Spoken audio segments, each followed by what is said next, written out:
Satyabhama Institute of Science and Technology, Chennai. Satyabhama Institute of Science and Technology, Chennai.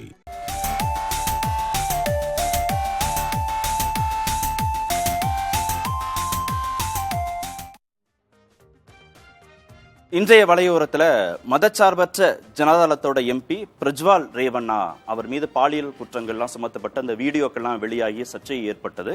அதன் அடிப்படையில் வழக்கு பதிவும் செய்திருக்கிறார்கள். அவர் வெளிநாடு தப்பிச் சென்று விட்டதாகவும் செய்தி வெளிவந்திருக்கு. அந்த அடிப்படையில் பத்திரிகையாளர் திரு ஷிவ் அரூர் போட்ட பதிவு, அதற்கான கமெண்ட்டை நம்ம பார்க்கிறோம்.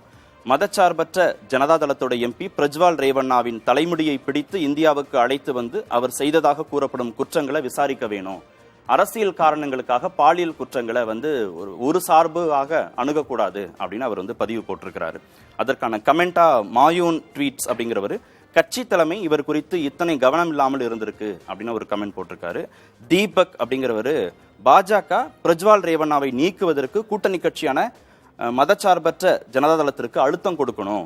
இந்த விவகாரம் தொடர்பில் மோடியோ அமித்ஷாவோ உடனடியாக அறிக்கை அளிக்கணும் அப்படின்னு அவர் போட்டிருக்காரு.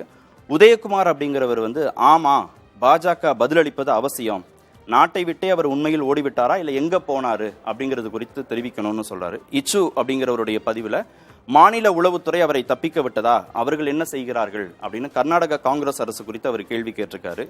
டாமி அப்படிங்கிறவர், ஏன் அவர் ஓடி போனார்னு தெரியல, பாஜகவில் அவர் சேர்ந்திருந்தால் அந்த அவசியம் நேர்ந்திருக்காது அப்படின்னு அவர் ஒரு கமெண்ட் போட்டிருக்காரு. ருத்தி அப்படிங்கிறவர், இந்த விவகாரத்துல பாஜக அலட்சியமா இருந்தா அதற்கு மேலும் நஷ்டம்தான் வரும், அவர்கள் பாலியல் குற்றவாளிகளை ஈர்க்கும் கட்சியாக மாறி இருக்கிறார்கள் அப்படின்னு ஒரு பதிவு போட்டிருக்கிறாரு. புது அர்த்தங்கள் நிறைவு பெற்றது. நாளை மீண்டும் சந்திக்கலாம். Satyabhama Institute of Science and Technology, Chennai. Satyabhama Institute of Science and Technology, Chennai.